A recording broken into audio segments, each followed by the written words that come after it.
Just imagine a massive prison spread over thousands of acres from which there is no escape and where there is always a threat to life. This story is set thousands of years in the future when humans have abandoned Earth and started living on other planets. Some planets turned out to be hospitable, but others are inhabited by strange and dangerous creatures that have become a major threat to humans.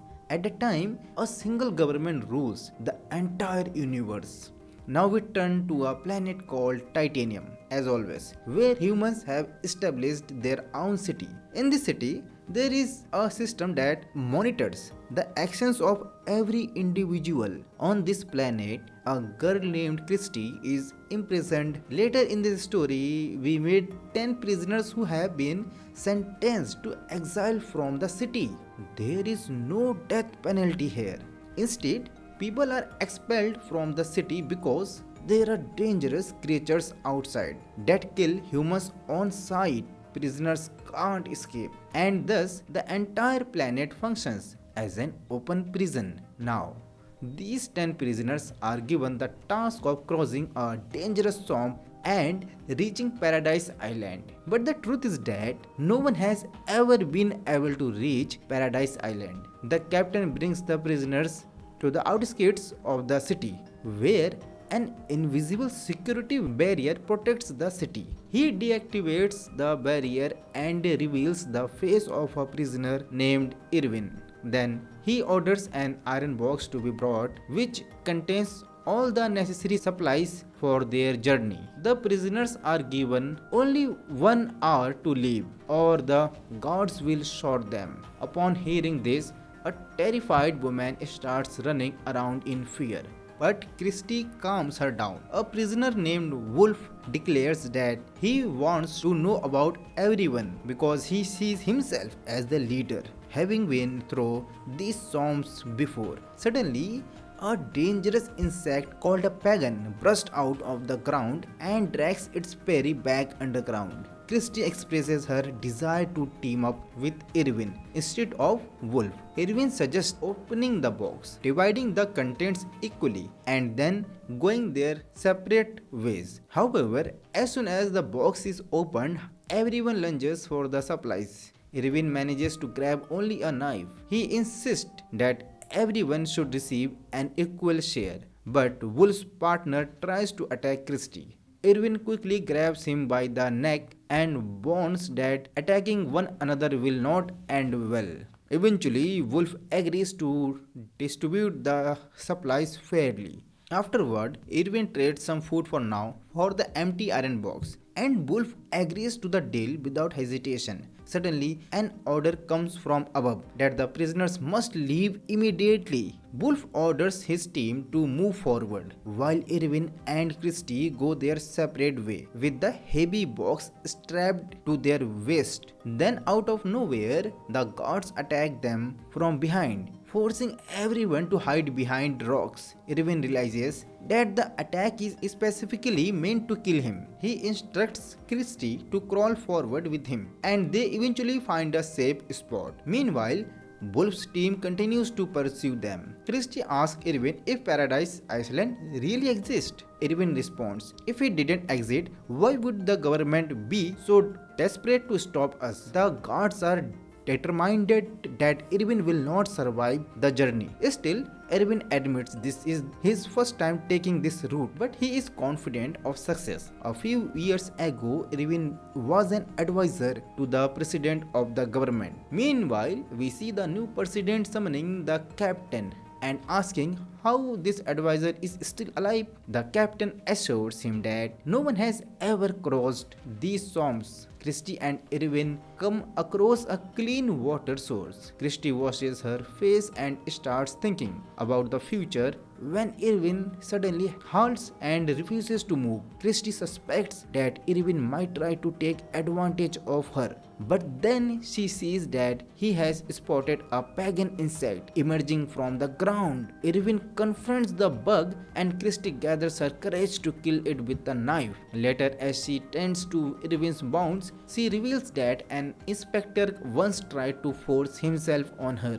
When Christie resists, he falsely accused her and sent her to prison. Meanwhile, Wolf's group catches up to them and Wolf demands the iron box back. Irwin attaches a part of the dead insect to his hand and uses it as a weapon to attack Wolf. Realizing he can't face Irwin at this moment, Wolf allows them to leave but continues to pursue them from a distance. Wolf's plan is to let Irwin and Christie move ahead and fall into traps which would reveal the dangers to his own group. Later, Irwin spots more pagans emerging from the ground and instructs Christie to lie flat. As soon as they do, several pagans burst from the ground and attack Wolf's group, capturing several prisoners and dragging them underground. Meanwhile, the president receives updates about Irwin from the captain, who assures him that he has a special operative on Irwin's trail. As night falls, Irwin and Christie stop to rest, and Irwin prepares to tell her the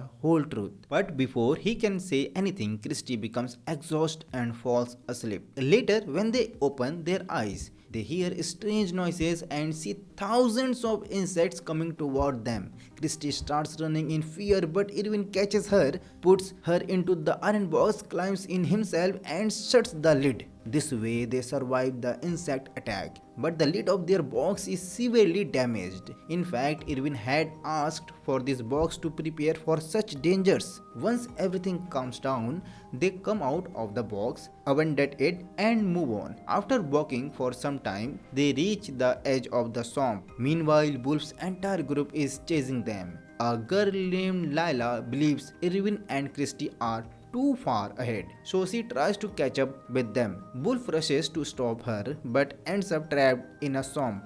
At the same time, Lila reveals to the group that Irwin was actually an advisor to the former president and might know how to survive and escape this place. A prisoner named Jan helps Wolf out of the swamp. As night falls, Irwin and Christie stop to rest, and Irwin gives her raw frogs to eat. Then Irwin tells Christie that he used to be an advisor to the president. However, when he discovered the dark truth about the government system, he decided to expose it to the people. Since the government couldn't kill him outright, they sent him to this dangerous swamp. Before Irwin was sent here, he injected a virus into the government system, locking it with a special code that only he knows. Soon, the system will shut down, rendering weapons and surveillance useless, allowing people to create a new system of their own. Hearing this, Christie says the government won't stop hunting him, but Irwin is confident that by then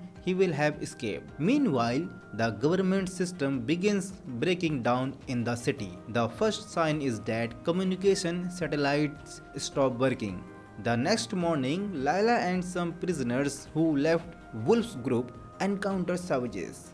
Their screams reach Christie, causing her to cry and curse the one responsible for such cruel punishments. It turns out the idea of leaving people in the wild was Irwin's own. Hearing this, Christie becomes furious and yells at Irwin. Elsewhere, Wolf notices members of his group hiding behind rocks. To save her life, Lila tells Wolf she has received an offer to kill the president's advisor. She claims that if she kills Irwin, a government helicopter will pick her up. Hearing this, Wolf thinks that if he kills Lila, the government might extend the same offer to him. Lila tries to escape from Wolf but becomes trapped in a giant spider web in the swamp, where she dies in agony. When the captain hears that his spy has been killed, he sends Sergeant Matisse to finish the mission and kill Irwin. Meanwhile, another of Wolf's companions dies along the way. A prisoner named Jan approaches Irwin and Christie and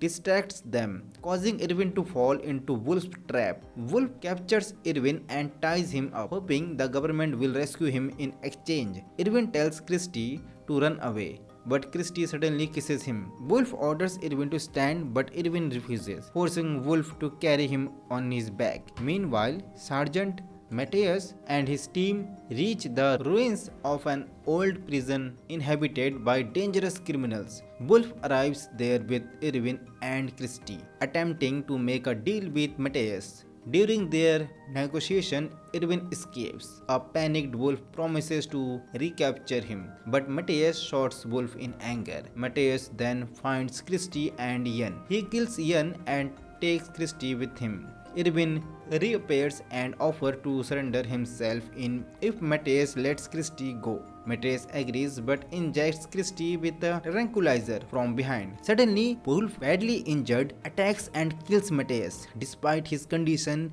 Wolf takes the opportunity to exact revenge. Before dying, Wolf warns Irwin not to go to Paradise Island, claiming it doesn't exist. After thanking Wolf, Irwin carries Christie in his arms and reaches the ocean's edge, realizing they must cross the ocean to reach Paradise Island. Irwin gathers plants to build a small raft. Meanwhile, the captain loses contact with Matthias and concludes that finding Irwin is futile. However, he sends one last drone after them. When Christie regains consciousness, she realizes their makeshift raft is sinking. To reduce the weight, a prisoner named Joe sacrifices himself by jumping into the sea, saving Irwin and Christie. Soon a drone approaches. For a moment, it seems everything is over, but the drone malfunctions and crashes into the water. Irwin's virus has now spread throughout the system, freeing the city's people from the corrupt government. But their troubles are not